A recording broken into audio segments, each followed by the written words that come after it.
Cláudio. Tiago, Cláudio. Sandra. Meus queridos irmãos, eu vos saúdo com a paz do Senhor. Por gentileza, abre sua Bíblia.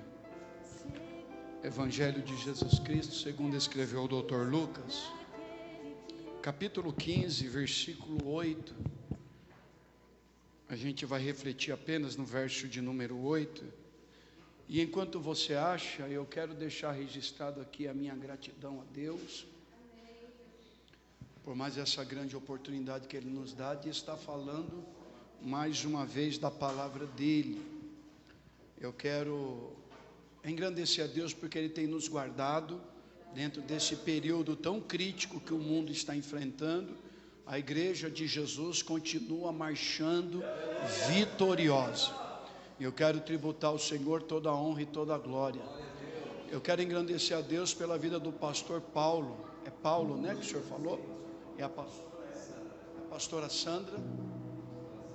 Prazer conhecê-los. Satisfação, viu, pastor Paulo? Obrigado por nos receber, tá bom? Quero deixar aqui também registrado a minha alegria em ver o pastor Reinaldo, esse príncipe de Jesus. Deus nos deu o privilégio de se conhecer. Ele foi o contato da gente estar aqui. Então, se alguma coisa não sair muito bem, você conversa com ele lá, tá? Tá bom? Pastor Paulo, satisfação revê-lo, tá? É uma alegria rever o senhor. Eu quero justificar a ausência da minha esposa, a pastora Selma Prado, e a esposa do diácono Luciano, a diaconisa Rosa.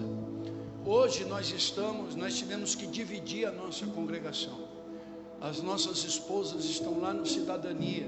Antes do pastor ter nos contatado para estar aqui, eu estaria no Cidadania. Está tendo um culto lá dos jovens, e os nossos jovens da nossa igreja, do Parque Estoril, foram para lá.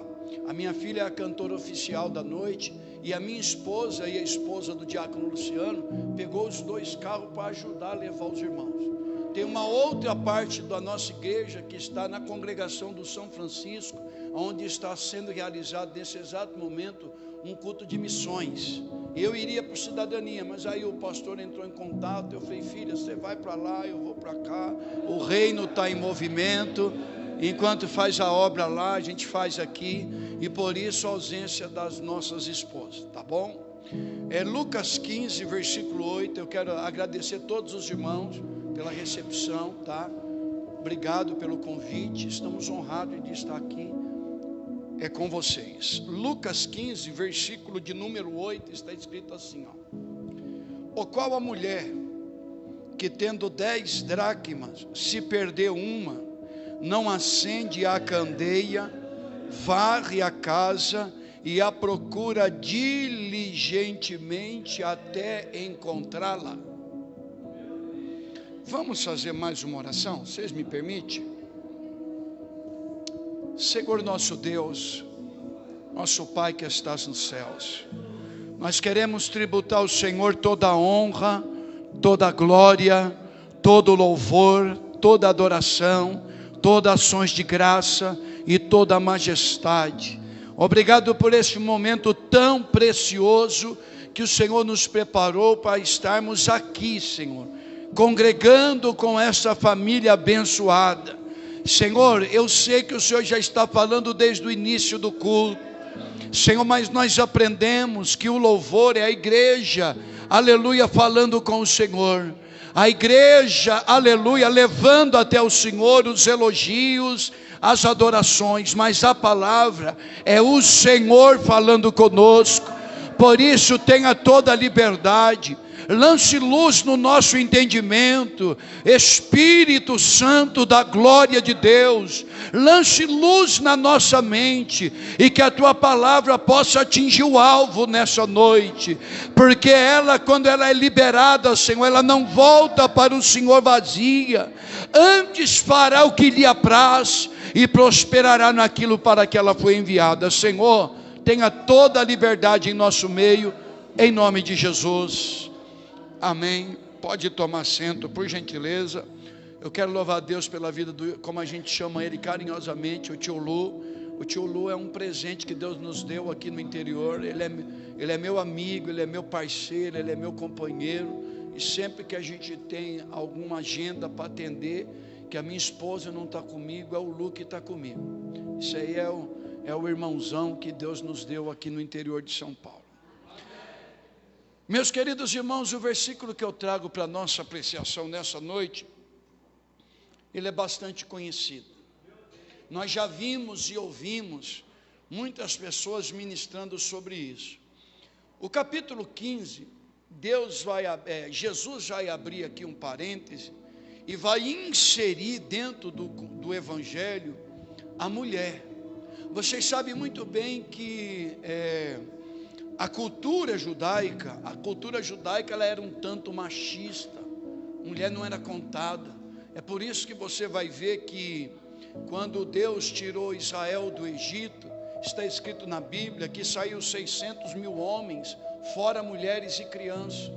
Você vai ver que nas multiplicações que Jesus fez, na primeira, 5 pães e 2 peixinhos, ele alimentou quase 5 mil homens, fora mulheres e crianças.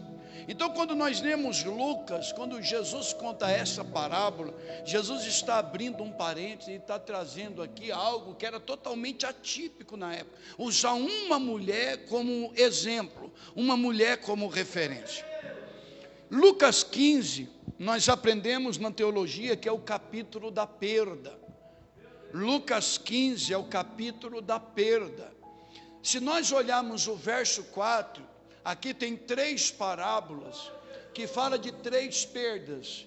O verso 4 fala da perda de uma ovelha, que o pastor deixou 99 e foi atrás de uma ovelha que se perdeu. A segunda perda é da dracma, que a mulher tinha 10 e perdeu uma. A terceira perda, que é do versículo 11 ao 32, fala da perda de um filho. Então eu vim pregar nessa noite subordinado ao tema resgatando os valores perdidos. Resgatando os valores perdidos. E é interessante que nós precisamos fazer aqui uma comparação, tá? Eu preciso te explicar isso antes de entrar naquilo que o Espírito Santo colocou no meu espírito para essa noite. O homem que perdeu uma ovelha, ele tinha 100. Ele tinha quanto, igreja? Ele perdeu uma, então ele perdeu 1%. Ele teve 1% de perda. A mulher tinha 10 moedas e perdeu uma. Perdeu quantos? Então ela perdeu uma moeda, ela perdeu 10%. O filho, o homem que tinha 2 filhos, ele perdeu um, ele perdeu 50%. Quando a gente vai para o capítulo 16, pastor Paulo, e é claro que com muito respeito e carinho eu me reporto ao senhor como um anjo da igreja, o capítulo 16, do versículo 19 ao 31, conta a parábola, pastor Reinaldo, do rico e do Lázaro. E o rico, mesmo com uma vida regalada, ele se perdeu completamente. Isso aqui não está na Bíblia por acaso. Isso não existe nada na Bíblia que está aqui na Bíblia por acaso, nada. Nem aquela folha em branco de Mateus, de Malaquias para Mateus está ali em branco, está ali em vão. Aquela folha em branco representa 400 anos de silêncio de Deus com a terra. O que essas parábolas nos ensinam? Essas parábolas nos ensinam o perigo da negligência com as perdas, porque senão as perdas vão tomando a tendência de ir aumentando em suas porcentagens. Se eu perco 1%, eu nem me apercebo com isso, daqui a pouco eu estou perdendo 10%, e daqui a pouco como igreja eu estou perdendo 50%, e daqui a pouco eu estou perdido dentro da igreja. O perigo da negligência com as perdas. Essas parábolas nos ensinam isso, o perigo e o cuidado que eu tenho que ter. Porque se eu não tomar cuidado, a tendência é as porcentagens das perdas ir aumentando cada vez mais, e detalhe, eu nem perceber que eu estou perdendo. Agora deixa eu dizer para vocês, Romanos 8 diz que nós, em Cristo Jesus, nós somos mais do que vencedores. Só que tem um porém. Na vida cristã, se a gente não vigiar, muitas coisas nós vamos perdendo ao longo da caminhada. Nós podemos perder a fé, nós podemos perder a alegria, nós podemos perder a esperança, nós podemos perder a liberalidade do perdão, a liberalidade do amor, nós podemos perder muitas coisas. E essas parábolas nos mostram isso. São todos os personagens que Jesus usou para ensinar o perigo das perdas. Nós não gostaríamos. Nós queríamos vencer em tudo, mas infelizmente, como família cristã, se a gente não vigiar, a gente vai perdendo muitas coisas. E detalhe, dentro da igreja. Essas parábolas registram a tragédia das perdas e suas consequências. Você vai ver que a ovelha, quando se perdeu, teve uma consequência. O pastor teve que largar as 99, teve que ter trabalho, ir lá, pegar ela e trazer no ombro. E só um detalhe, tá, gente? Estudando a teologia, por bondade de Deus, nós lecionamos em duas classes. Nós lecionamos em nível básico e nível médio de teologia, tá? Essa ovelha que se perdeu aqui, a gente vê muitas pessoas ensinando, e alguém acha até que essa ovelha se perdeu por relaxo do pastor, e não é. Quando nós vamos estudar a cultura judaica, pastor Paulo, sabe por que essa ovelha se perdeu, pastor Paulo? Porque o pastor está indo na frente, o rebanho das ovelhas vem atrás. João 10 não ensina que a ovelha conhece a voz do seu pastor e o segue. Então o pastor vai indo na frente, pastor Reinaldo, e o rebanho está vindo atrás. Essa que se perdeu está no caminho, está seguindo o rebanho. Só que em dados momentos, tio Lu, ela passou por algum lugar, por alguma paisagem, que ela se distraiu com algum acontecimento, e o rebanho foi embora, e ela não se percebeu. Então essa ovelha se perdeu por distração. Isso aqui nos ensina o quê? O pastor está pastoreando, está trabalhando com o rebanho. Sempre vai ter uma ovelha que ela vai se distrair com alguma coisa, e o perigo de ficar para trás. O perigo de ficar para trás. Então olha para a pessoa que está do teu lado e diga para ela assim, ó, não se distraia com as paisagens do caminho, porque por mais lindo que seja, o lugar que está nos aguardando é muito melhor. O lugar que está nos aguardando é muito melhor. É um lugar extraordinário, é um lugar fantástico, é um lugar lindo e maravilhoso. Por isso, como igreja, eu não posso me iludir com as coisas que acontecem em minha volta, porque o nosso alvo é o céu. Então essa ovelha aqui, ela se perdeu por distração, e aí teve consequência, porque o pastor teve que largar o restante do rebanho e ir atrás dela. A segunda perda fala da perda da dracma perdida, e a terceira do filho. Só que o que me chama a atenção é justamente esse texto que eu trouxe para vocês, é onde nós vamos refletir a perda da dracma. A mulher aqui representa a igreja. A mulher representa quem? A igreja. A mulher representa a igreja. Agora, diferentemente da ovelha e do filho que se perdeu fora de casa, pastora, com muito respeito me reporta a senhora, essa perda foi dentro de casa. Essa perda não aconteceu do lado de fora. Essa perda é uma perda interna, ou seja, coisas se perderam dentro da própria casa. O perigo não é quando se perde coisas do lado de fora. O perigo é quando começa a perder dentro de casa. Então é por isso que eu vim falar sobre esse tema, resgatando os valores perdidos. Agora deixa eu te explicar só mais um detalhe aqui. No costume judaico, as mulheres casadas geralmente usavam na sua cabeça uma grinalda. Isso é cultura judaica, uma das matérias da teologia. E essa grinalda, ela era feita com 10 moedas. Essa grinalda fazia parte do adorno de todas as noivas no dia do casamento. No dia mais feliz da noiva, ela usava aquelas 10 moedas, ok? Estas moedas de prata, elas poderiam ser a economia da mulher, ela poderia ser o dote que ela recebeu pelo casamento, ou apenas um enfeite especial de um dia especial. Mas de qualquer forma, a perca de uma dessas moedas era algo sério na cultura da época.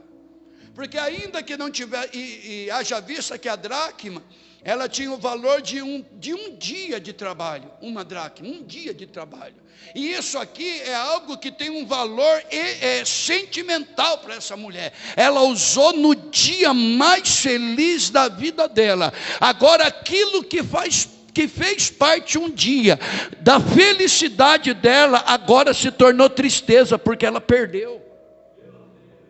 Ela perdeu algo que fez parte do dia mais feliz da história dela. No texto que nós lemos, diz que a mulher, ela teve algumas atitudes. Ela tomou alguns posicionamentos. Ela tomou algumas atitudes, para quê? Para resgatar o valor que ela tinha perdido dentro de casa. Aí ela vai tomar algumas atitudes, e é sobre isso que eu quero refletir com vocês aqui, dentro de alguns minutos. A primeira atitude que ela tomou, isso é muito importante, a gente fala sobre isso em palestra de casais. Ela foi sensível, olha para mim, irmãos, com todo carinho e respeito. Ela foi sensível para detectar que algo importante se perdeu.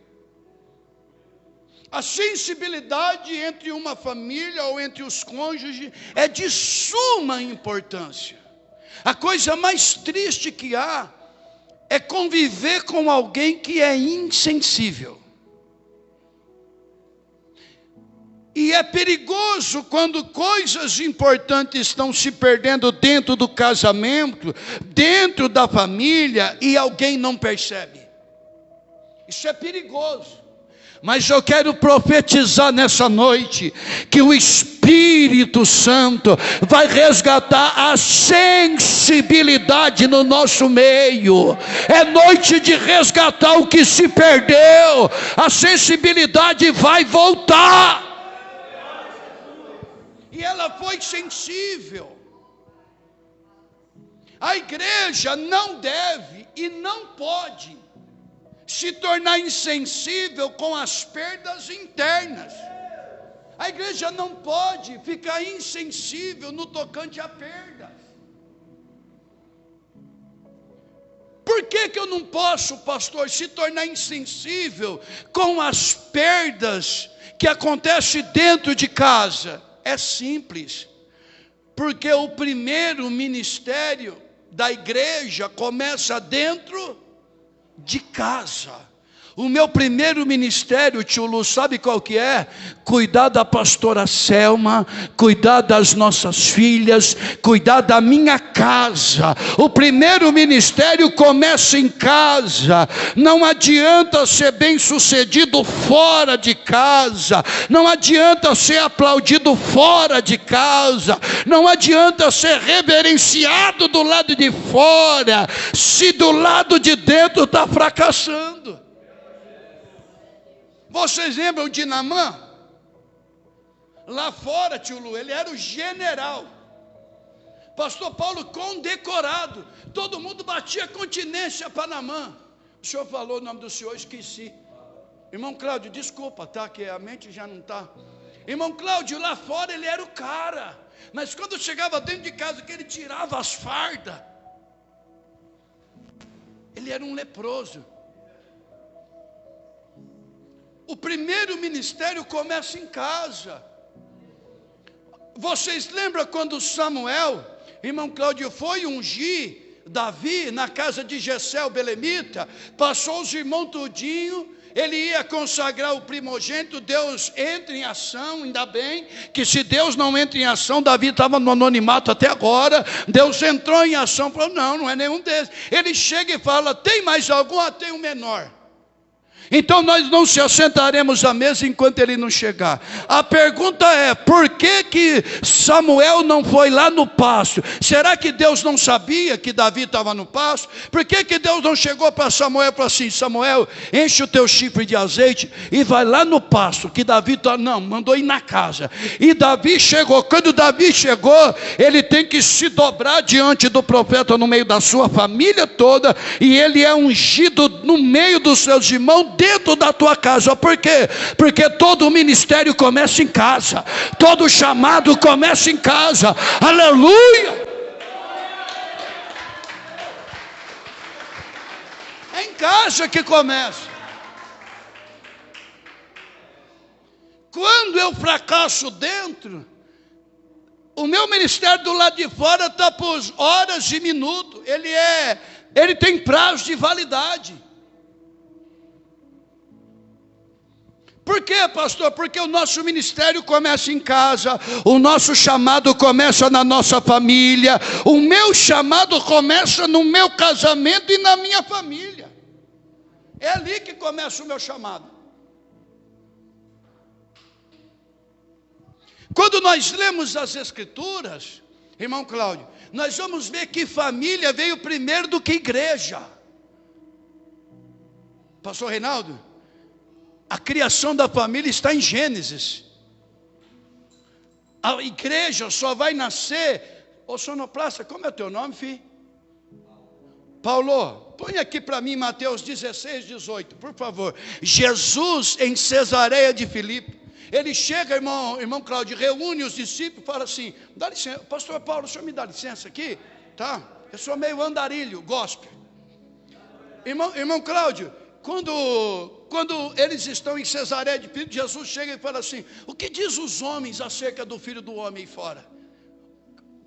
Quem que eles acham que eu sou? Uns dizem que o Senhor é Jeremias, outros dizem que o Senhor é Elias, outros dizem que o Senhor é João o Batista, e outros dizem que o Senhor é o profeta. Tá bom, é eles. Agora deixa eu me reportar para vocês. E para vocês, quem sou eu?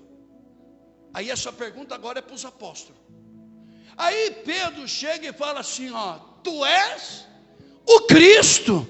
Tu és o Cristo, Filho do Deus vivo, rocha inabalável. Tu és o Cristo. Aí Jesus olha para ele e diz assim: também te digo que tu és Pedro. Está lá, ó. Também te digo que tu és Pedro, e sobre esta pedra, aqui se coloca a pedra fundamental da igreja. Sobre esta pedra eu edificarei a minha igreja. Detalhe aqui, ó, pronome possessivo. A igreja é minha, a igreja é minha. Ela pode passar por luta, mas ela tem um dono. Ela pode passar por prova, mas ela tem um dono. Aleluia. Edificarei a minha igreja, e as portas do inferno não prevalecerão contra ela. Olha para a pessoa que está do teu lado, com carinho, diga para ela assim: tu és igreja, e você tem um dono. Irmã, a senhora tem um dono, irmã. O dono da igreja se chama Jesus Cristo de Nazaré. Mas olha só, irmão Cláudio, a família nasce em Gênesis, a igreja nasce em Mateus 16, 18. O que veio primeiro, família ou igreja?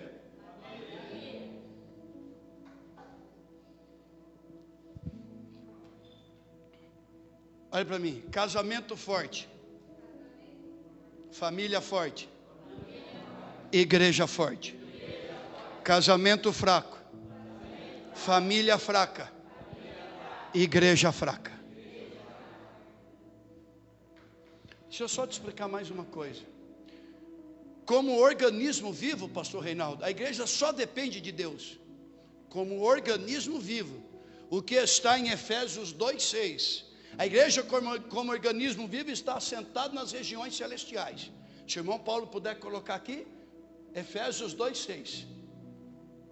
Isso é como organismo vivo, olha lá. E nos ressuscitou juntamente com Ele e nos fez assentar nos lugares celestiais em Cristo Jesus. O que é isso? A igreja como organismo vivo, como corpo de Cristo. A igreja como corpo de Cristo só depende de Deus. Agora a igreja como organização humana depende um dos outros. A igreja como organização humana precisa de dízimo, de oferta. E nem que fala assim, mas por que eu tenho que dizimar, pastor Paulo? Deus não precisa de dinheiro. O corpo de Cristo, organismo vivo, não. Mas a igreja, a organização precisa. Então, como organização humana, Lu, nós precisamos um dos outros, inclusive da nossa família. Aliás, pastor Paulo, eu tô começando agora, ainda sou um menino, mas se eu não tivesse minha família me acompanhando, eu estou no pastorado há 22 anos apenas. Eu sei que parece que tem 22 de idade, mas é só aparência, viu? Isso é jejum e oração que deixa a gente assim. Autoestima é tudo, né, gente? Oh, glória a Jesus. 22 anos, irmã, como é o nome da senhora, irmã? Sim.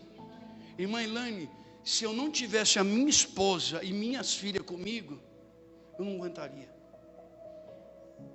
Eu não aguentaria.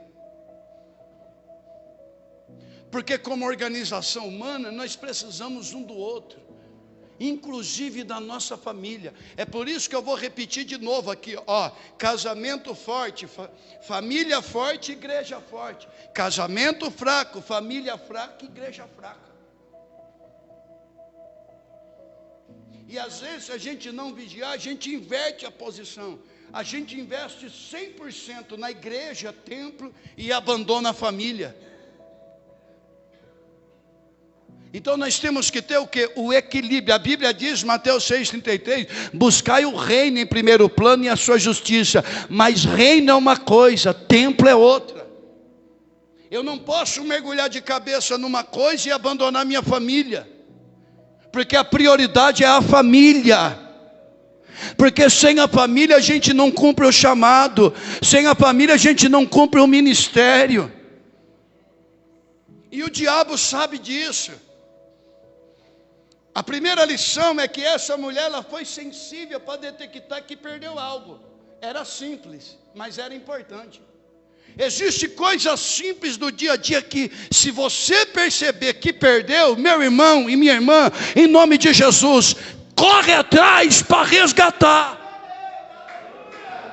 Corre atrás para resgatar. Porque não tem nada perdido. A Bíblia diz que enquanto há vida, há esperança. A segunda lição é que ela não se conformou com a perda. Ela podia muito bem sentar assim, perdi uma moeda, né, pastor Paulo? Mas o que é uma? Eu tenho 9 aqui, não. Olha para a pessoa que está do teu lado e fala assim, não se conforma não. Se conforma não. É uma só, mas é importante. É algo simples, mas é importante. É algo que faz a diferença. Ela não se acomodou. Isso eu aprendi com ela, estudando esse texto. Ela não se acomodou com a perda, ou seja, ela não se conformou. Aí ela se esforçou, se dedicou, fez a parte humana para recuperar o que havia perdido. Afinal de contas era dela, por direito. Então a igreja, ela não pode se acomodar com algumas perdas. Que às vezes a gente fala assim, se Deus quiser Ele faz, né? Quando Ele quiser Ele vai fazer, Ele é o dono de tudo. Meu irmão, olha para mim, eu vou te fazer uma pergunta, e já deu para perceber que vocês são muito inteligentes, essa igreja sabe. A mulher do fluxo de sangue, se ficasse esperando, ela teria sido curada? Ela se conformou com a vida dela, ela se acomodou com a situação. Ela disse assim, pastor Reinaldo, Jesus está na cidade, eu vou me levantar, eu vou até Ele, eu vou romper a multidão, eu vou romper os obstáculos, eu vou romper as barreiras, eu vou enfrentar os empecilhos, porque se eu tão somente tocar na orla das suas vestes, eu serei curado. Olha para mim, Ana era estéril e não tinha tinha filho. Se ela tivesse se acomodado, Samuel nunca teria vindo. Ela foi para o altar de Deus, ela fez um propósito com Deus e falou: Senhor, se tu me der um filho, varão, a ti te darei, e sobre a tua cabeça não passarei navalha. E veio Samuel.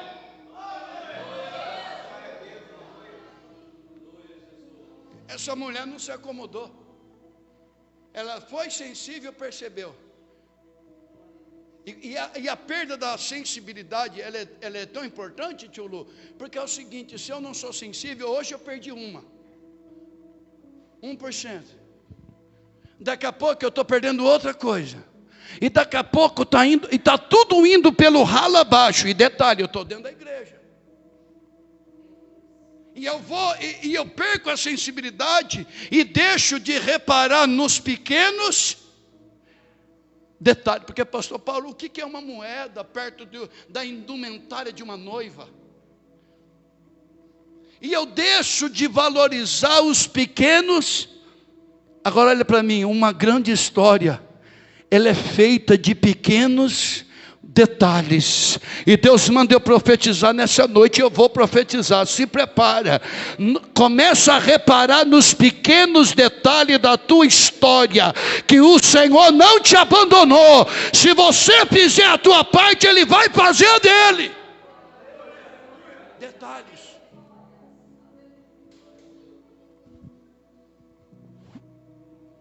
E agora nós vamos ver 3 coisas básicas no texto que eu li. 3 coisas básicas que ela fez para recuperar, para resgatar o valor perdido. Primeiro, ela acendeu a candeia. É claro que não é como no nosso tempo, que é só tocar no interruptor, que é energia elétrica, puff, candeia. O que ela fez? Ela lançou luz dentro da sua casa. Olha por que estava acontecendo perdas. A casa estava no escuro. Não, e quando eu estou dizendo, agora falando de forma espiritual, eu estou falando de escuridão espiritual, não estou falando de energia elétrica da CPFL. Que se de repente cai energia, quem não tem um pacotinho de vela guardado? Todo mundo tem. Mamãe já falava, onde guardou o maço de vela? Mas quando a escuridão é espiritual, aí não tem vela, aí não tem lanterna, aí não tem luz de emergência. Olha o que está escrito no Salmo 27, verso 1, a parte A. O Senhor é a minha luz. O Senhor é o quê? A minha luz. Salmo 119, 105. Lâmpada para os meus pés é a tua palavra, e luz para o meu caminho. A primeira coisa a fazer é colocar Deus e os princípios de sua palavra dentro da nossa casa. A primeira coisa que eu tenho que fazer para resgatar os valores que se perderam é trazer Deus de volta e entregar o trono da minha casa para Ele. É trazer Deus para a minha casa e colocar os princípios da tua palavra dentro da minha casa e obedecer. Então vocês percebem que ser cristão não é apenas vir na igreja. Aqui é só irmão Cláudio. Sabe o que é aqui, irmão Cláudio? Quartel-general. Aonde o general dá as instruções, que é ele mesmo disse, aprendei de mim que sou manso e humilde de coração, o professor é ele dá as instruções, pastor Reinaldo, para a gente colocar em prática lá fora. Então a primeira coisa é trazer Deus, a primeira coisa é trazer os princípios de Deus para a nossa casa. Põe aqui para mim, irmão Paulo, sonoplasta, Salmo 128, o verso 1, olha só. Bem-aventurado é o varão que teme ao Senhor e anda nos seus caminhos. Agora olha o detalhe. Bem-aventurado o homem que teme ao Senhor e anda nos seus caminhos. Não adianta temer e não andar nos caminhos. Nós encontramos muitas pessoas tementes, mas não querem andar no... Que temor é esse? Que não me conduz para o caminho. O homem que é bem-aventurado é aquele que é temente a Deus, sim, de verdade, mas procura andar nos seus caminhos, nas veredas de justiça. Porque a partir do momento que eu entreguei a minha vida para o Senhor, não vivo mais eu, mas Cristo vive em mim. Quem rege a minha vida agora é a palavra. Pela palavra eu sou guiado, pela palavra eu sou direcionado. O que levanta é a palavra, o que cura é a palavra, o que restaura é a palavra, o que renova é a palavra, o que restitui é a palavra. É a palavra.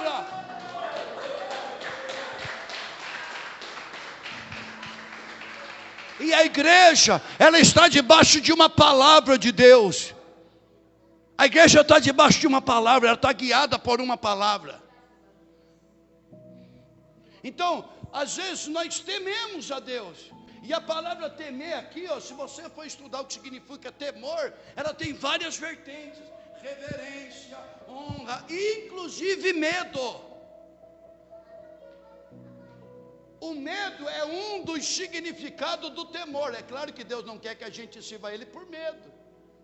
Só que sabe, irmão Cláudio, é o seguinte, ó, apareceu uma tentação na nossa frente. Tem alguém aqui que não sofre tentação? Não, sabe aonde nós vamos encontrar pessoas que não sentem mais tentação? Lá no João Batista, no Ercília, no Cemitério da Paz. Porque enquanto estiver viva tem tentação. Aí a gente vai fazer. A gente não faz, não vou fazer, que a mão de Deus vai pesar sobre mim. E se Ele vier agora, eu vou para o inferno. Isso é temor. Então o que essa mulher fez? Ela lançou luz na sua casa. Ela trouxe, nós temos que trazer Deus de volta. O Senhor Jesus precisa ser o Senhor da nossa casa em tudo. Os princípios dele precisam reger o ambiente onde a gente mora. A gente precisa ensinar isso para a nossa família. Paulo, sonoplasta, põe Provérbio 22:6. Ensina o menino no caminho que deve andar. As nossas crianças precisam crescer dentro desse princípio. 22:6 de Provérbio. Ensina a criança. E olha o detalhe, olha aqui para mim, gente. Não é ensinar o caminho. Ensinar o caminho é uma coisa. Ali está dizendo, como é o nome do senhor, irmão? Marcos, ali está dizendo assim, ó, ensina no caminho. Porque eu chegar aqui para você e falar assim, irmão Reinaldo, eu preciso pegar a rodovia, dá para o senhor me mostrar o caminho? Ele vai falar assim, ó, pastor Antônio, o senhor entra ali e vira aqui. Ele vai me apontar, mas ele não vai. Ele está mostrando o caminho. Agora, ensinar no caminho é caminhar junto. É caminhar junto. Filho, nós temos que acordar de manhã e orar, agradecer ao Papai do Céu por mais uma noite. Filho, na hora que nós vamos comer, tem que agradecer ao Papai do Céu o pão nosso de cada dia. O teu filho está lá, está vendo e está observando você de joelho, orando, clamando: Jesus, abençoa meu pastor, Jesus, abençoa a igreja, Jesus, ele está só assim, ó, olhando, ó. Ele está vendo a gente estudar a Bíblia, ele está vendo a gente congregando. Isso é ensinar no caminho, não é o caminho. E o judeu, ele leva isso a sério, até hoje, irmão Cláudio. Coloca para mim, filho, Deuteronômio, aqui, ô Paulo, por favor. Coloca Deuteronômio 6. O judeu até hoje leva isso à risca, de ensinar no caminho. 6. Verso 4 em diante, por favor.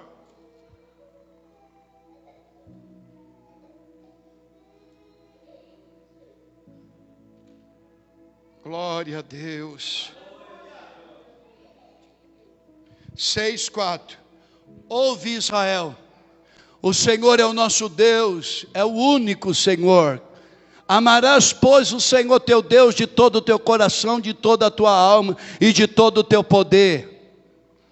E estas palavras que hoje eu te ordeno estarão no teu coração, e as intimarás. Existe tradução que diz: e as inculcarás, colocará na cuca, na cabeça, e as intimarás aos teus filhos, e delas falarás sentado em tua casa, andando pelo caminho, deitando, levantando-te. E também atarás por sinais na tua mão, e te serão por testeira entre os teus olhos. Sabe o que o Moisés está ensinando aqui? Que o assunto na nossa mesa precisa ser a palavra. O assunto antes de dormir tem que ser a palavra.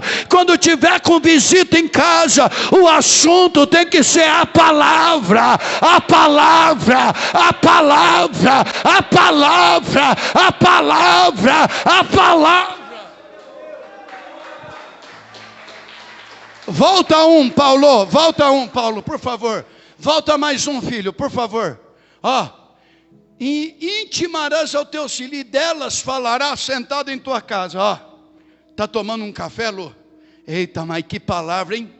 Que é aquilo? Não, Deus usa o nosso pastor, mas hoje ele estava demais. Meu Deus do céu. Gente, eu nunca entendi a palavra, esse versículo direito. Está sentado tomando um café, o assunto é os princípios da palavra. Está levando o filho para a escola? Filho, é o seguinte: quando você for fazer a aula, fecha o teu olhinho e fala assim: Espírito Santo, me ensina a fazer tudo e aprender tudo que eu preciso fazer. Ensina a palavra, deitado antes de dormir. Aleluia, vai lá e conta uma historinha bíblica para o teu filho.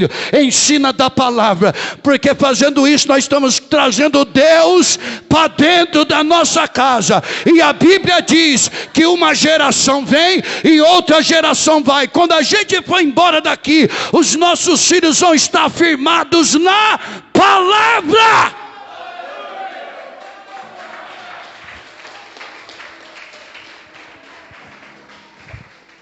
Eu tenho duas filhas. Tenho uma de 20 que casou recentemente, e tenho uma de 17. 18, obrigado, Lu. Oh, meu Deus. Está gravando? Não vou nem mostrar para ela. Olha para mim. Sabe quem ganhou as duas para Jesus? Esse bonitão aqui. Todo dia antes de dormir eu deitava do lado delas assim. Falava: vou contar uma historinha para vocês. Não, mas não era o boi da cara preta, não. Não é não. Não era, não, era a Bíblia. Um dia ensinava isso, outro dia no mundo deles. Um dia eu falei sobre a crucificação de Jesus, Cláudio. Eu falei sobre o plano da salvação. Aí quando eu acabei de falar, eu falei assim, e elas perguntaram: por que aconteceu tudo isso, papai? Uma com 8 e a outra com 5. Por que aconteceu isso? Porque Deus queria salvar o homem. Uma com 8, outra com 6. São 2 anos de diferença. E como que faz para se salvar? Tem que aceitar Jesus como Senhor e Salvador, pedir perdão dos pecados. Pai, por que a gente não pode aceitar Jesus? Eu falei: você pode. A gente quer aceitar Jesus. As duas desceu da cama e dobrou o joelho assim. Aí eu falei: repete comigo assim: Senhor Jesus. E ela: Senhor Jesus, eu entrego minha vida nas tuas mãos. Aí deixa eu fazer uma pergunta para vocês: criança tem pecado? Põe Salmo 51:5 aqui para mim. Isso dá uma polêmica, pastor Paulo. É porque a gente confunde as coisas. Salmo 51:5. A criança, ela não tem pecado cometido. Ela não tem pecado. Como é o nome do Senhor? O Senhor não me é estranho. Eu já vi o Senhor em algum canto por aí. Foi? Olha lá, Salmo 51:5. Eis que em iniquidade fui formado, e em pecado me concedeu a minha. Então Davi está dizendo que ele nasceu em. Só que não é pecado cometido, bonitão, é pecado herdado. A criança, porque se eu defender que criança peca, então ela pecou dentro do ventre. Ali Davi está dizendo que ele nasceu em pecado, então quer dizer que ele pecou dentro do ventre. Não, mas é a herança pecaminosa de Adão. Olha para mim, todo ser humano nasce em pecado. Todo. As minhas filhas nasceram dentro da igreja. Elas foram criadas dentro da igreja. Elas foram apresentadas no altar da igreja. Elas cantam na igreja. A minha mais nova canta e prega. Cresceu dentro da igreja. Mas um dia elas tiveram que aceitar Jesus como Senhor. Por quê? Porque é uma herança pecaminosa. É herança. Não é pecado cometido, é pecado herdado de Adão. Todo ser humano nasce com esse pecado. É o que Davi está dizendo ali, ó. Em pecado me concebeu minha mãe. É o pecado herdado. E aí, voltando para as minhas duas, elas aceitaram Jesus. Aí depois de 12 anos, com 12 anos, uma se batizou e a outra se batizou só com 15. Pai, não quero me batizar agora, filha, fica à vontade. Não é porque o papai é o pastor da igreja, você fica à vontade. Você fez 3 vezes o discipulado com a gente. Quando foi para fazer o 4, ela decidiu se batizar. Por quê? Porque desde pequenininho nós estamos ensinando a palavra, mas não é o caminho, é no. É caminhar junto. Não é mandar o filho para a igreja, é pegar na mão e falar, vamos que o papai vai junto com você. É no caminho.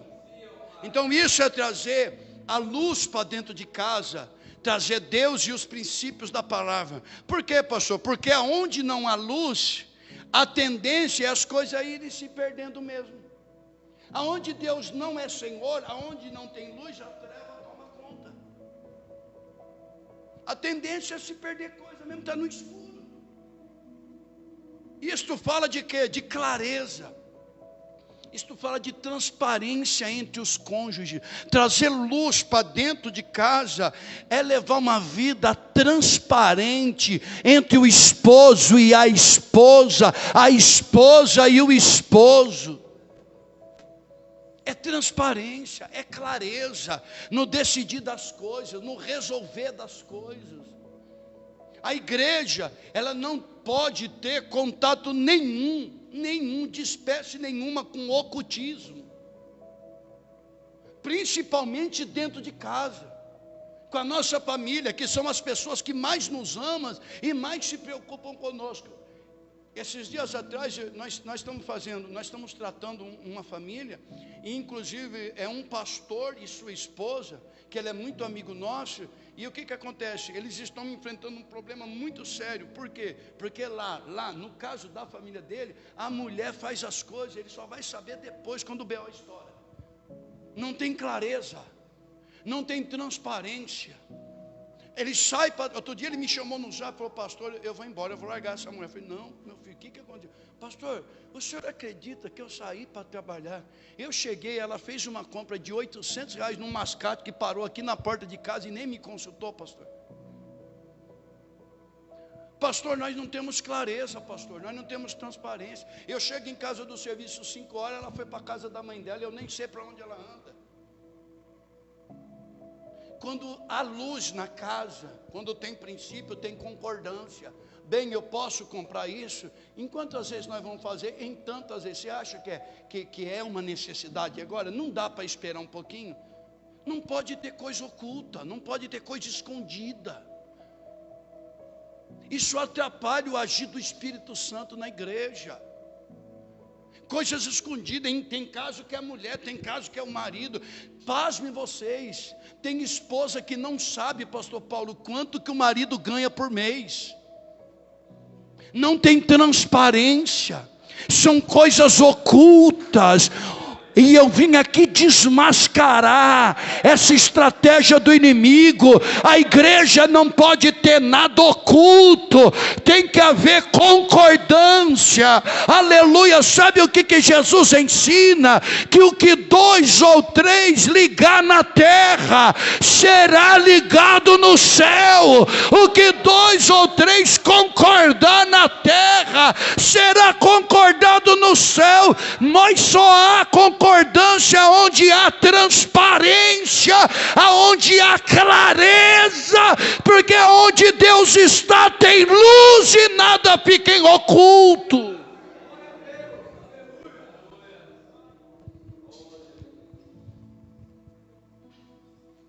Você sabe qual é o problema aqui? É que quando não há transparência, que há ocultismo, a gente acha que o ocultismo, pastor Paulo, é só mexer com macumba. Já, se macumba fosse bom, não começava com má, era boa cumba, né? A gente acha que é isso. Agora, tudo que é escondido é oculto. É prática de ocultismo. E sabe por que isso é perigoso dentro da igreja? Porque Jesus ensinou que reino dividido é um dragão com duas cabeças, a família. Não tem concordância, não tem acordo, divisão de propósitos, divisão de sentimento, divisão de coração. Quando a gente traz Deus para dentro de casa e os princípios da tua palavra, a Bíblia diz assim, ó: dizei a verdade cada um com o teu irmão. É o marido sentar com a esposa: vem aqui, meu amor, eu lhe amo, você é a mulher da minha vida, você é o grande amor da minha vida, mas isso que você está fazendo não está correto. É a esposa chegar para o marido: chega aqui, bonitão, cheiroso, homem da minha vida, eu te amo, mas desse jeito aqui não dá. A gente precisa se alinhar, a gente precisa falar a mesma língua, não pode ter coisa escondida, tem que comunicar antes de fazer. Eu estou falando para casado. Agora, se não quer dar satisfação, não casa. Olha para mim, eu não tenho nada contra, mas eu não sou assim. Meu celular tem a senha, eu deixo o celular, ó, na minha mesa de estudo lá. Eu fui tratar um caso que a mulher não tem a senha do celular do marido. Como assim? Como assim não tem a senha do marido? E aí eu tive que trazer os dois, eu, a pastora Selma e os dois, vamos conversar. Ele falou assim: pastor, mas aonde fica a minha privacidade? Eu falei: a sua o quê? Privacidade. Eu falei: privacidade é para solteiro, meu filho. Casado não tem privacidade mais não, meu filho. Casado, é por isso que é vida dois, compartilha tudo, divide tudo, o que gosta e o que não gosta, tem que ter clareza. A luz tem que raiar nas trevas, e as trevas não compreenderão, porque aleluia, Deus veio como luz para clarear. É por isso que Jesus diz que Ele é a luz do mundo. E não são poucas as famílias dentro da igreja que estão enfrentando dificuldade por causa desses detalhes. O marido faz o que quer, a mulher faz o que quer, o marido vai para onde quer, a mulher vai para onde quer, não dá satisfação, não há uma concordância, ou seja, está casado, mas quer levar uma vida de... Uma hora a porca vai entortar o rabo. Forma de pôr Deus dentro da nossa casa: orando, jejuando, consagrando, estudando a Bíblia, perdoando, amando, praticando o bem, congregando, obedecendo às autoridades constituídas por Deus, pastor, presbítero, as autoridades da hierarquia dentro da igreja. Tudo isso é forma de colocar Deus dentro da nossa casa. Segunda coisa que ela fez: primeiro, ela acendeu a luz. Segundo, ela varreu a casa. Isso aqui fala de limpeza espiritual dentro da casa. É pôr o lixo para fora. O lixo espiritual atrai demônios. Assim como o lixo... Que dia que o lixeiro passa aqui, irmãos, no bairro? Quem mora no bairro? Sábado, terça e quinta, né, irmã? Por que a gente põe o lixo para fora? Para não dar mau cheiro, para não juntar mosca varejeira, para não juntar aqueles bichinhos brancos lá do arroz. Por quê? Porque lixo atrai coisas ruins. Agora eu estou falando de lixo dentro da gente. Isso atrai demônios. Assim como um que está aqui em Rio Preto acontece muito isso. Se a gente tem um terreno e não cuida, Lu, ó, o Lu tem um terreno lá em Badibacite, limpinho. Nós fomos lá esses dias orar no terreno dele, limpinho, mas tem terreno por aí que o mato fica da altura dessa cruz aí, ó. O que as pessoas fazem? Já liga para a prefeitura, manda um fiscal aqui, ó, que vem rato, vem cobra, vem escorpião, vem aranha. Por quê? Porque atrai tudo aquilo que não presta. Você não vai ver lixo atrair borboleta.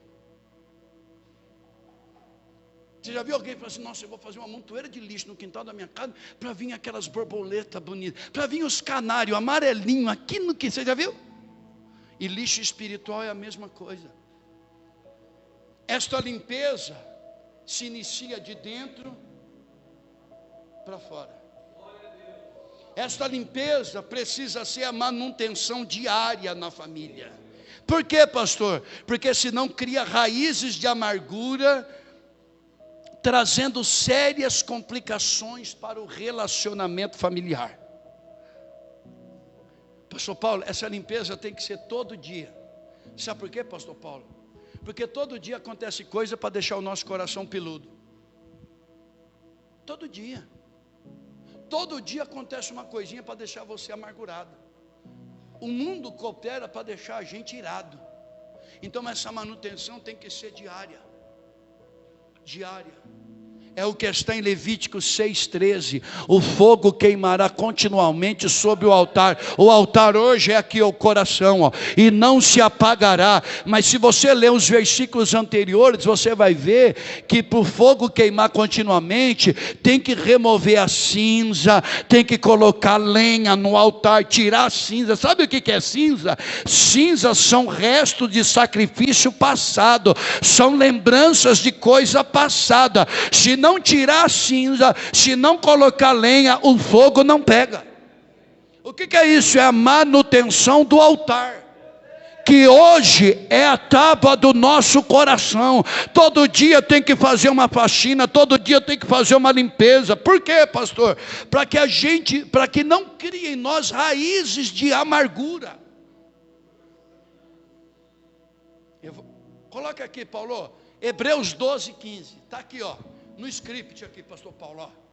A raiz de amargura, ela é tão terrível, eu vou mostrar para vocês na Bíblia, que ela faz a pessoa se privar da graça. Sabe o que é isso? Hebreus 12:15, Paulo, está escrito assim, ó: tendo cuidado que ninguém se prive da graça de Deus, que ninguém se prive da graça de Deus, e de que nenhuma raiz de amargura brotando vos perturbe, e por ela muito se contamine. A palavra prive aqui vem da expressão privado, que significa impedido, impedimento. A raiz de amargura, tio Lu, ela impede a pessoa de ter contato com a graça. Aí eu te pergunto, o que será da igreja sem a manifestação da graça? Agora você sabe o que é isso, varão? Você ficar privado da graça de Deus, porque você está juntando amargura no coração por alguma coisa que aconteceu.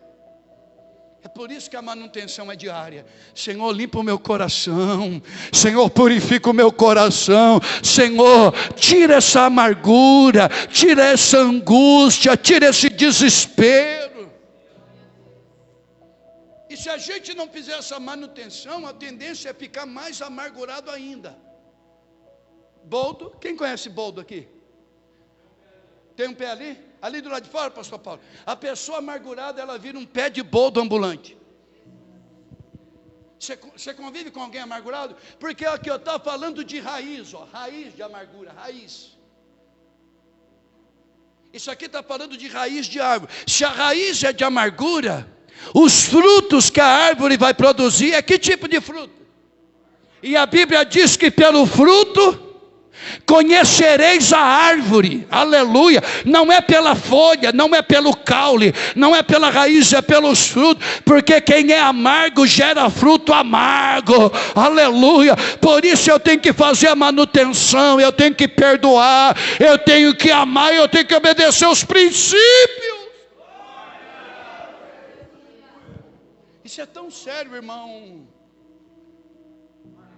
Marco, que Jesus disse assim, ó: se vocês vierem ofertar, Jesus está falando diante do gasofilácio, se vocês vierem ofertar, irmão Cláudio, e lembrar que tem alguma coisa contra um dos seus irmãos, deixa a oferta no altar, vai lá e reconcilia-te com o teu irmão.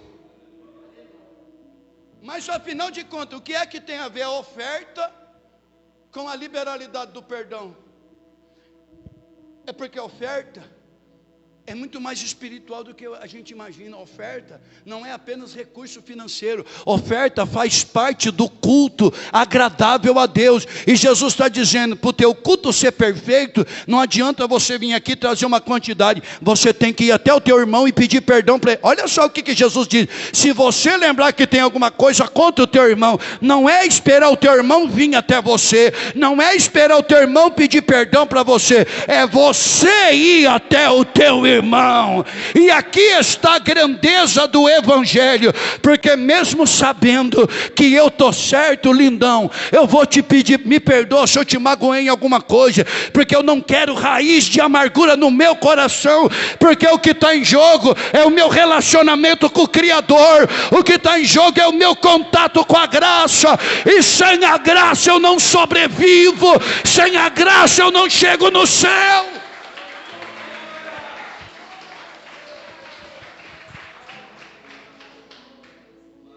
Olha aqui, a raiz de amargura, uma pessoa amargurada fecha o coração. Ao fecharmos os nossos corações por causa das amarguras, nós impedimos que a graça se manifeste em nós e através de nós. Estamos bloqueados, estamos privados da graça. Para pensar. Olha como é sério isso. E aí Pedro vai dizer assim. Coloque aqui para mim, 1 de Pedro, Paulo 3:8. Que o homem precisa conviver com a mulher com sabedoria. A palavra correta que está lá é coabitai. Significa conviver. 1 de Pedro 3:8, é isso? É primeiro ou segundo, Paulo? Acho que você colocou, acho que é o segundo, né? Deixa eu ver aqui. Dando honra à mulher como vaso mais frágil, para que as vossas orações não sejam... É segunda? Não, é 3:8, Paulo, por favor. Deixa eu ver se é 3:8. Não, não é esse. Mas eu vou achar aqui, peraí. Para que as vossas orações não sejam... É 3:7, Paulo. É 1 de Pedro 3:7, ó. 3:7, olha o que está escrito lá, ó. Igualmente vós, marido, a palavra coabitai aqui, ó, é vivei. Vivei com ela com entendimento. Sabe o que é isso? Tem que ter entendimento, gente. Não vai cutucar ela quando ela está naqueles dias, não. Não vai, não. Mamãe dizia assim, não cutuca a vara com... Não cutuca a onça com vara curta. A mulher já está naquele dia. Meu filho, nesses dias você só entra e fala, te amo, amor. Estou aqui, precisou de mim, eu estou aqui. Deixa ela lá, vai passar, meu filho. E tem marido que fica cutucando. Ela vai te dar uma cacetada no juízo. E aí, o que a gente vai falar? Aí, geralmente o homem crente fala, você precisa jejuar mais, porque você está na carne, você precisa orar mais, mas você vai cutucar. Olha lá, ó. Igualmente vós, marido, coabitai com ela com entendimento. Não é com espiritualidade, é com entendimento. A gente chega assim, Lu, ó, chega das atividades, olhou no semblante, a gente já sabe. Se o farol de milha estiver baixo, vixe, o sangue de Jesus, bem, estou aqui, precisou de mim, estou aqui. Te amo, tá, estou aqui. E deixa ela lá, vai passar. Como é que é, pastor?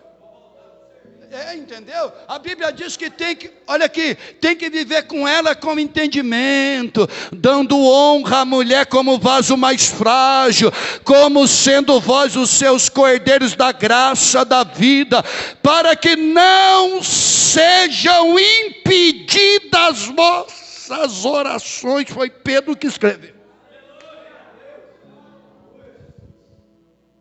Aí o coração está amargurado e vai orar. Meu filho, o céu vai ficar de bronze para tu. Isso impede a oração, bloqueia. E quando, irmão Marcos, quando fala de impedimento de oração, está falando de bloqueio no relacionamento com Deus. Porque a oração é o único meio que o homem tem, pastor Reinaldo, para se comunicar com Deus. Deus não tem WhatsApp. Vou mandar um WhatsApp para Deus. Não, Ele não tem. Ele não tem Face, Ele não tem Instagram. Ele não. O único meio de conversar com Deus, falar com Ele, em fervente oração, vem o meu coração na presença de Deus derramar. É na oração. E para minha oração não ser impedida, eu tenho que viver com ela com entendimento. Se o mar não está para peixe, eu vou ficar na minha. Porque o que está em jogo não é apenas entre eu e ela e eu. É eu, ele e ela. Ela, ele e eu. O que está em jogo é relacionamento com o céu.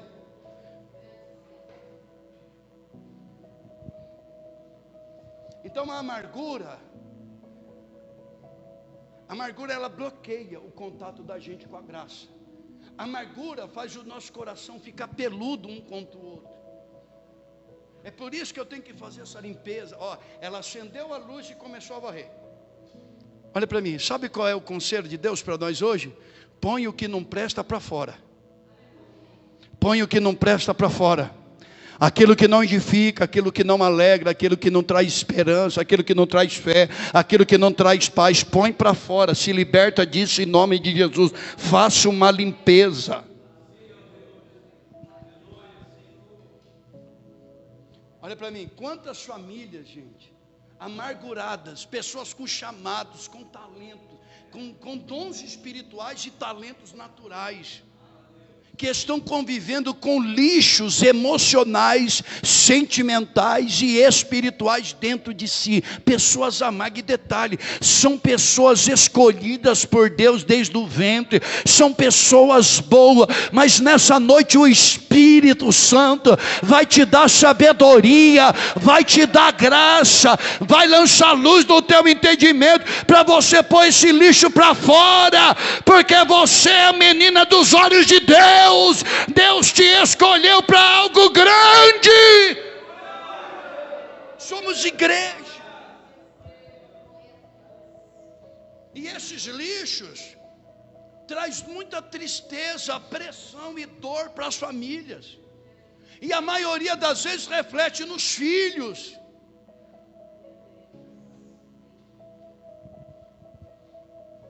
Há uns dias atrás, pastor Paulo, eu dei uma palestra no Ministério de Belém para casal. Eu falei sobre doenças psicossomáticas.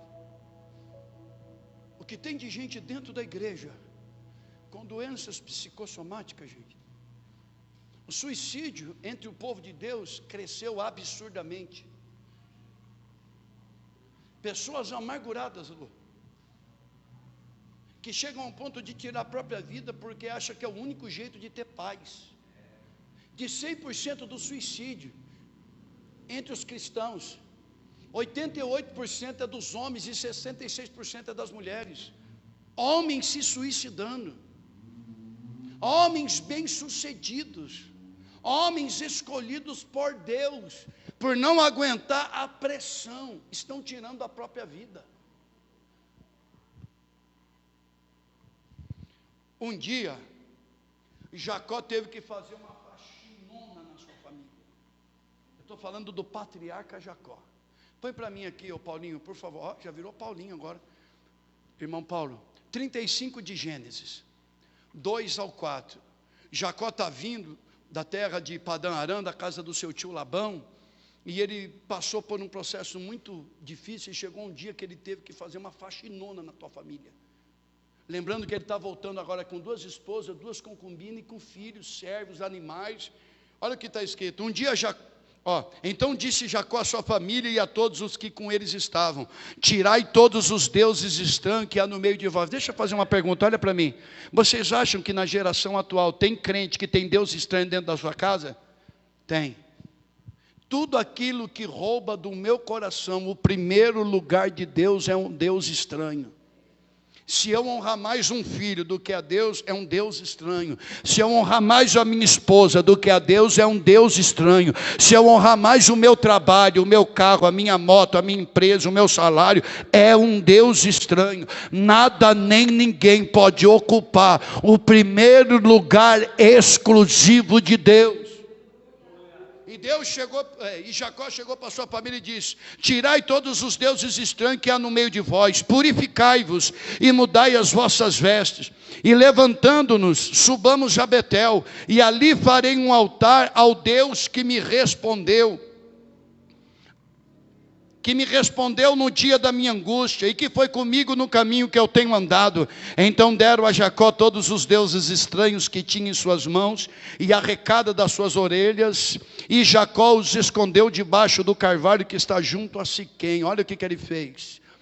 Ele pegou todas as lembranças. Aqui Jacó, ele faz um buraco no pé de uma árvore, de um carvalho, e ele vai enterrar todas as lembranças amargas do passado. Olha para mim, fazia 20 anos que ele tinha ido embora da casa do teu pai, fugido do seu irmão e jurado de morte.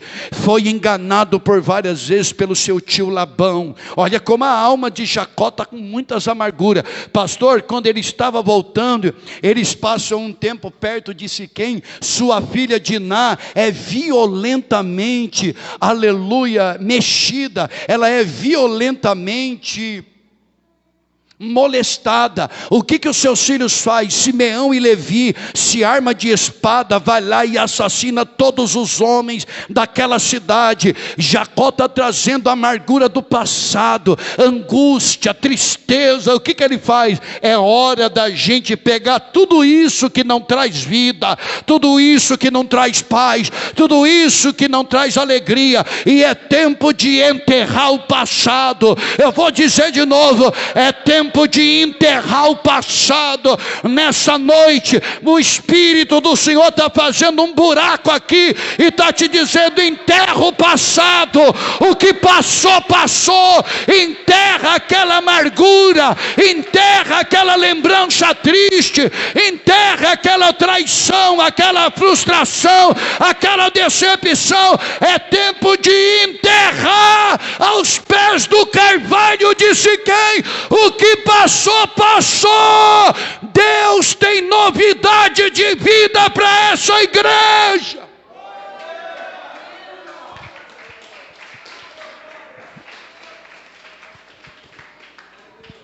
Sabe o que o Espírito Santo está falando para mim aqui? É noite de enterrar o passado. Passado não é referência. Passado não é referência para você. O que passou, passou. Eu sei que se nós pudéssemos, pastor Reinaldo, meu amigo, voltar no passado, nós teríamos feito muitas coisas diferentes. Nós não temos esse poder, mas eu posso fazer um buraco, enterrar tudo, jogar a terra em cima e fazer um novo propósito daqui para frente. Sabe o que Jacó propôs para sua família? Um novo recomeço. É o que o Espírito Santo ministra ao meu coração. É tempo de novos recomeços. Se for preciso perdoar, perdoe. Se for preciso visitar, visite. Se for preciso amar, ame. Se for preciso abraçar, abrace. Mas é noite de novos recomeços, porque aquele que começou a boa obra em vós é fiel para vos aperfeiçoar até o dia de Cristo Jesus. O futuro de Deus tem novidade para as nossas vidas.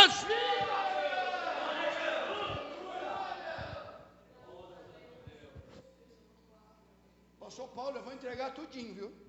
Aqui tem pessoa que está amarrada no passado.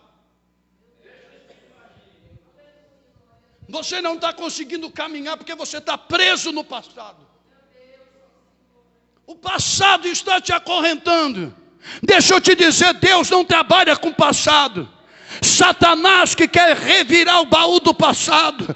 Aleluia. Deus, Ele está te libertando hoje. Deus está proporcionando um novo recomeço para você usufruir das novas oportunidades de Deus que está vindo e de um futuro glorioso que está na mão de Deus para ti.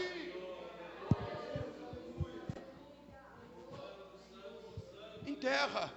Eu sei que te feriram. Eu sei que traíram tua confiança. Eu sei que te decepcionaram. Eu sei que tem uma dor profunda dentro do teu espírito, mas deixa Deus te curar. Enterra. É noite de enterrar. É noite de enterrar o que passou. Aleluia. É noite de sepultar aquilo que já passou.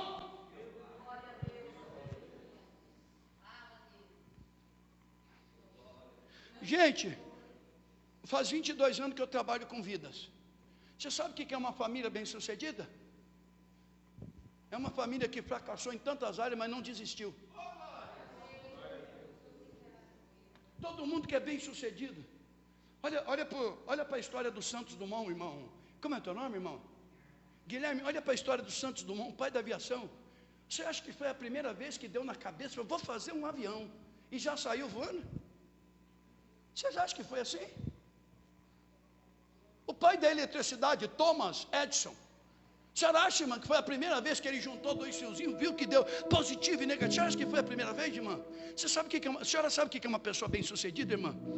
É um fracassado que errou tanto, mas ele não abriu mão do propósito. Eu vim aqui como boca de Deus te dizer, não desiste da tua família. Não desiste do teu casamento, não desiste do teu filho, não desiste da tua empresa, não desiste do teu chamado, não desiste do teu ministério. Mas pastor, tem valores que se perdeu. Pois é por isso que eu vim aqui, para te informar que é noite de resgatar os valores perdidos. Não tem nada perdido na tua história, tem muita coisa boa para acontecer aí.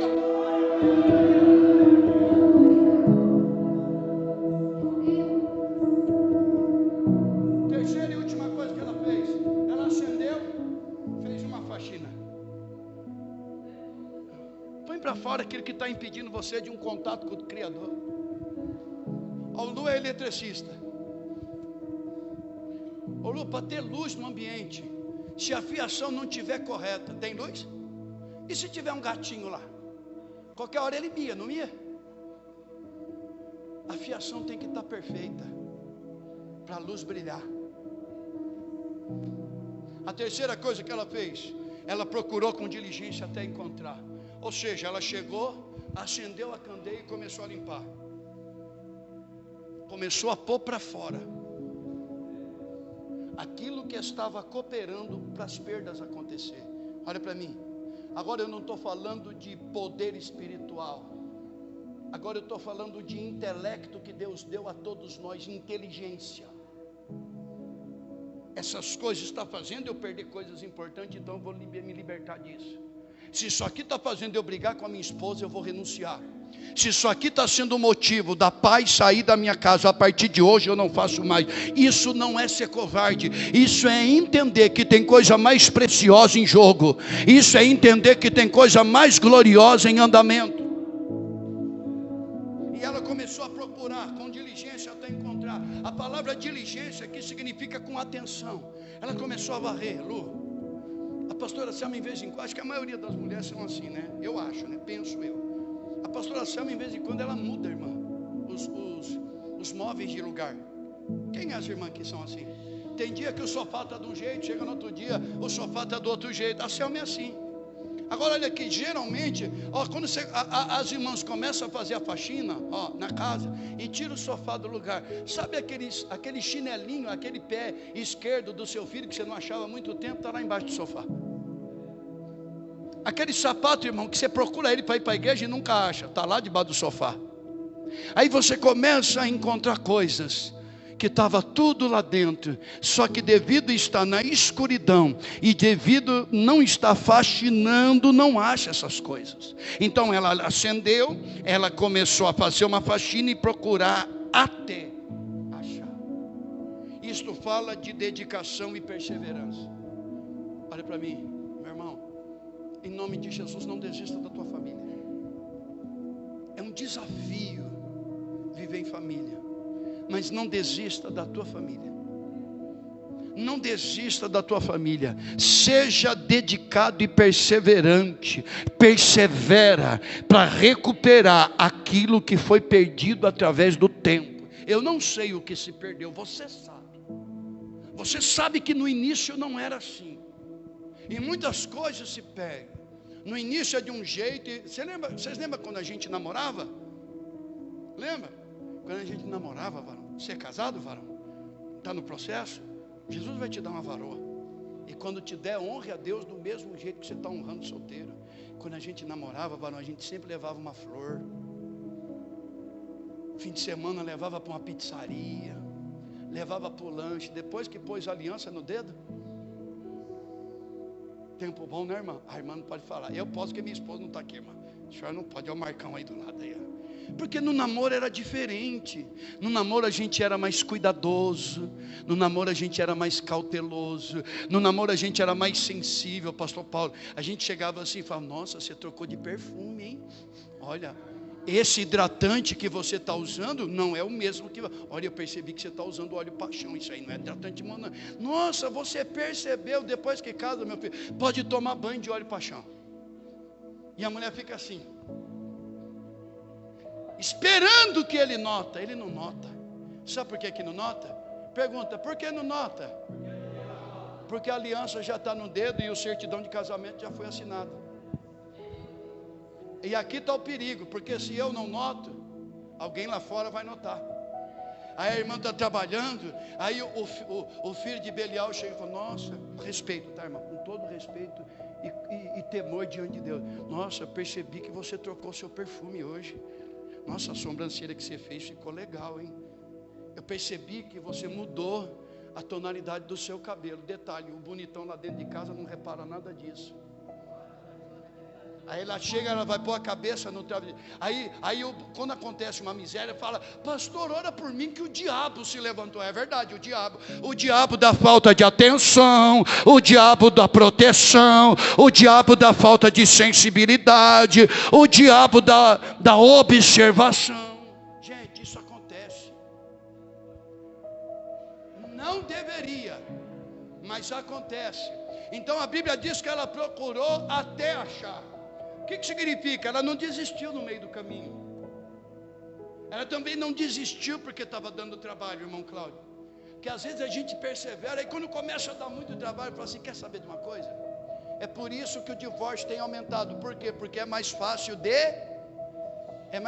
desistir. Olha para mim, eu pastoreei um irmão que ele casou 5 vezes. 5. Pastor Paulo, ele casou com 5. E com cada uma das mulheres, ele tinha um filho. Ele tinha um filho. E aí ele já estava namorando a 6ª. Eu falei: não, você está pior do que a samaritana. Está pior do que a samaritana. Mas por quê? Porque é o seguinte, é mais fácil desistir. É mais fácil. Só que essa mulher não desistiu de recuperar o que havia perdido, porque estava dando trabalho. Olha para mim, ainda que esteja dando trabalho, não desista. Não desista. Persevere naquilo que Deus colocou na tua mão, em nome de Jesus. Persevere. E ela procurou até achar. Mas só porque que eu prefiro desistir? Porque eu não tenho facilidade de lidar com aquilo que me confronta. E relacionamento a Deus é confronto. Só que tem um porém, tio Lu: o que não me confronta não me transforma. Nós só vamos transformando em pessoas melhores porque nós somos confrontados. E quem ama a gente não vai passar a mão no erro, vai confrontar mesmo. Amigo de verdade. E quem ama de verdade quer ver a gente bem e quer levar a gente cada vez mais para perto de Deus, ainda que para isso precisa de um confronto pessoal. Agora quem não ama passa a mão na cabeça. Agora a quarta e última lição, eu acabo aqui. A quarta e última lição está no versículo 9. Põe para mim, Paulo, por favor. Aqui diz assim, a parte A só: e tendo achado, reúne as amigas e as vizinhas. Quer dizer, ela começa a procurar. Aí quando ela achou a draga, aí ela reúne as amigas e as vizinhas. Interessante. É Lucas 15, 9. Interessante aqui, sabe o que é? é que ela não chamou as amigas e as vizinhas para procurar com ela. Só chamou depois que tinha. Por quê?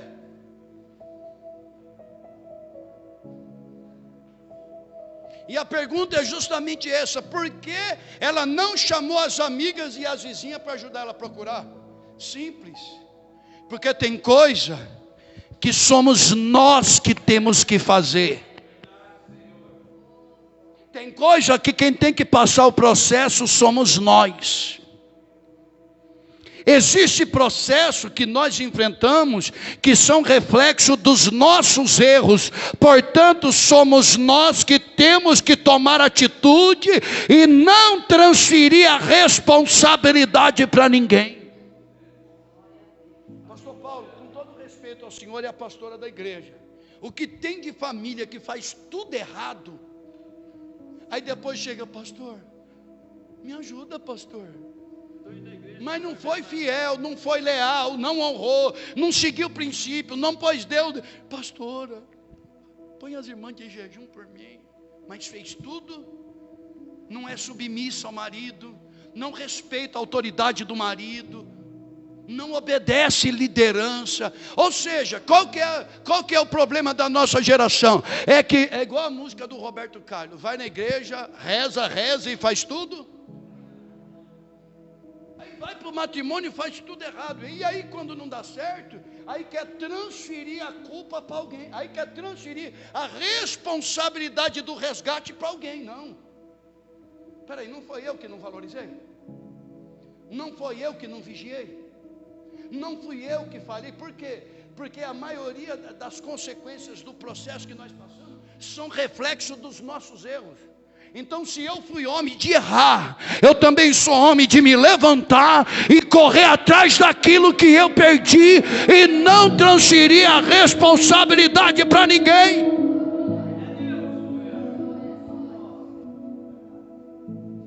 Olha para mim. Tem um amigo meu que ele era casado há 30 anos. 30. E ficou brincando com o pecado. Conhecedor da palavra, já foi até dirigente de congregação na igreja que a gente pastoreou, no ministério que a gente pastoreou, pastor Paulo. Ficou brincando. Sabe o que a esposa dele fez? Tirou um cartão vermelho e falou. Aí sabe o que ele fez, Lu? Veio chorar as pitangas. Pastor Toninho, como eles me chamam, né? Pastor Toninho, me ajuda, a mulher foi embora. Eu falei: se fosse eu, tinha ido também. Se fosse eu, tinha ido também. Você fez tudo errado. No domingo tomava Santa Ceia, saía da Santa Ceia e ia beber cerveja. No sábado estava na igreja, no domingo de manhã estava vendo as capivaras na represa. Mas não é as capivaras de 4 patas. Ah, gente, aí quando as coisas começam a descambar, pastor, aí quer transferir a responsabilidade. Meu filho, sou eu que tenho que correr atrás. E outra, por que ela não chamou as mulheres? Porque para ela tratar desse assunto, minhas amigas, eu perdi uma das moedas que eu usei no dia do meu casamento. Aquilo era vergonhoso na cultura da época, porque tem assuntos que dá vergonha de falar para alguém. E é claro que eu não estou aqui falando para você não pedir conselho, não pedir. É claro que a gente tem pessoa que nos ajuda com conselho, que intercede pela gente quando nós mais precisamos, mas as principais atitudes têm que partir de nós, se queremos resgatar. Aí depois que ela achou, pastora, aí ela mandou um zap para as amigas: cola em casa aí que eu acabei de fazer um bolo.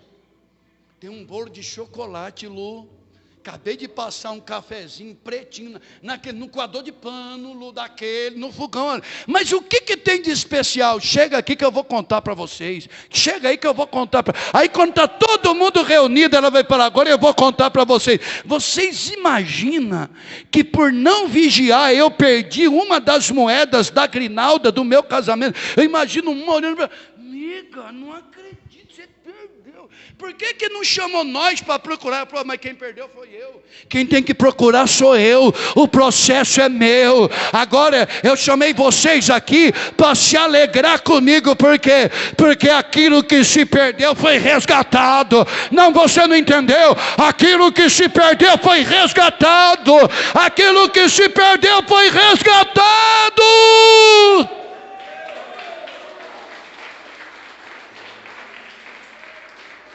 E aí elas fizeram festa. Agora eu quero deixar um conselho para todos nós aqui, tá? E termino aqui. Precisamos tomar muito cuidado para não entrar em guerras que não são nossas, por pessoas que não querem se posicionar diante de Deus, por suas faltas de responsabilidade com a família. É só um conselho de um menino que tem muito para aprender de Deus ainda. Porque às vezes, o que aquela família está passando é por falta de posicionamento. Não é coisas aqui embaixo, é porque lá em cima foi rompido. E enquanto não reatar lá em cima, as coisas aqui embaixo continuam se perdendo. Porque não tem nada a ver com o andamento do relacionamento aqui embaixo. Tem que reatar lá em cima. Pastor, muito obrigado, pastor.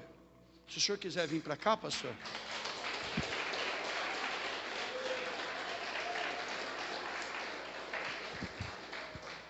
Pastor Reinaldo, eu tinha preparado uma palavra para varões. Nós ia dar uns terros, uns mantos. Mas aí o senhor falou que mudou o direcionamento. Eu falei, então eu vou falar alguma coisa concernente à família. Me perdoe alguma coisa, pastor. Se alguma coisa não saiu da forma que o senhor esperava, o senhor conversa com o pastor Reinaldo, que a culpa é dele. Bom, o senhor me permite eu fazer uma oração pelo povo do Senhor aqui? O senhor me permite? Se coloque em pé, quem quiser vir na frente também. Isso, se quiser vir aqui na frente, vem aqui na frente. Olha aqui para mim, não tem nada perdido, tá?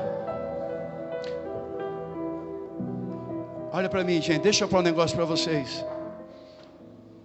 Isso que eu vou falar para vocês, eu falo muito em palestra de casais. Por um grande amor. E por um amor verdadeiro vale a pena pagar o preço que for necessário. Sabe por quê, pastor Paulo? Porque um grande amor não aparece todo dia. Um grande amor não aparece todo dia. Às vezes, Lu, um grande amor é mosca branca. Aparece uma vez na vida e nunca mais. Então, se você tem alguém que você ama, se você tem alguém que te ama, lute por essa pessoa. Relacionamento a dois nunca foi fácil.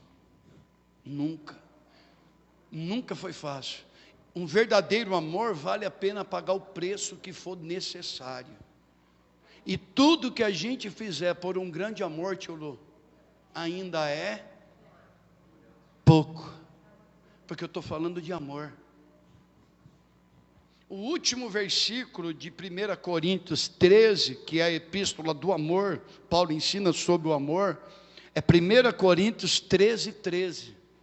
Está escrito que no fim de todas as coisas vai sobrar a fé, a esperança e o amor.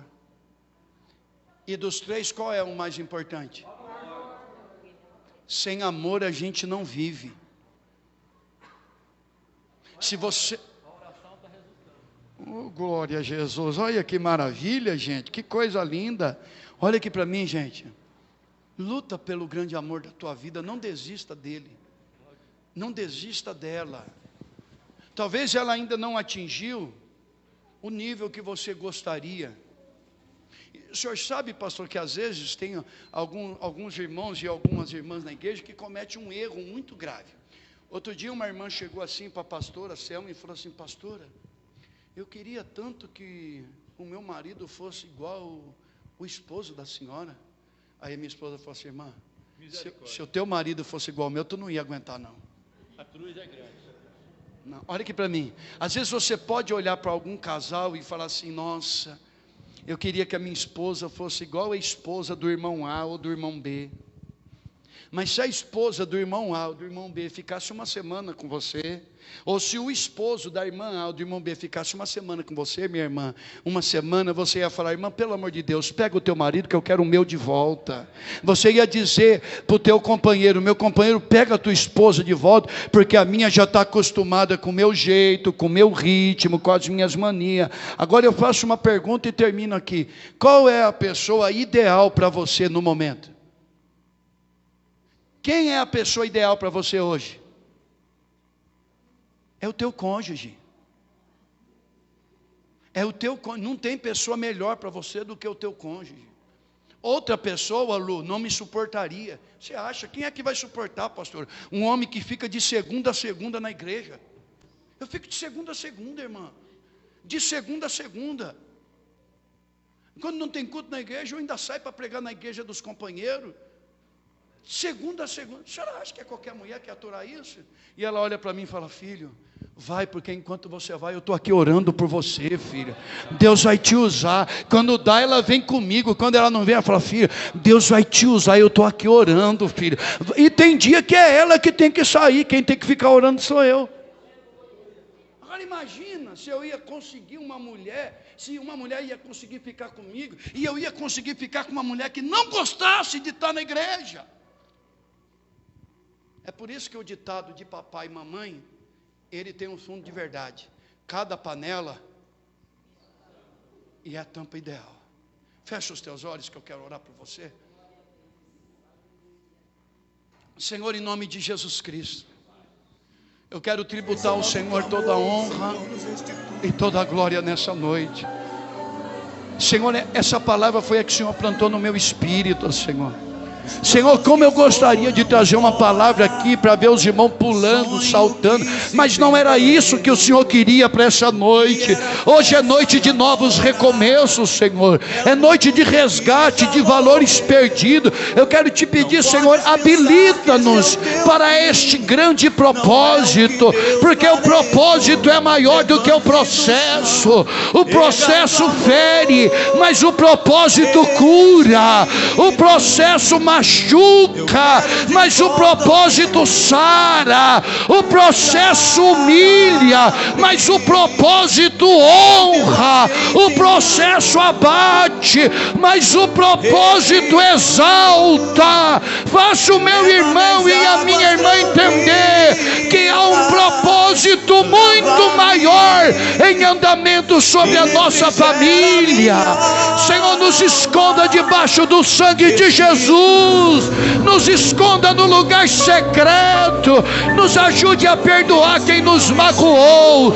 Nos ajude, Senhor, a continuar, aleluia, honrando os princípios da Tua palavra. E que acima de tudo a nossa casa possa ser uma extensão do céu. Que a nossa casa possa ser, aleluia, um ponto do reino de Deus na terra. Senhor, eu quero abençoar estas famílias com toda a sorte de bênção nas regiões celestiais em Cristo Jesus. Eu quero abençoar eles com uma boa medida, recalcada, sacudida e transbordante em nome de Jesus. Amém. Pastor Paulo, muito obrigado. Deus abençoe.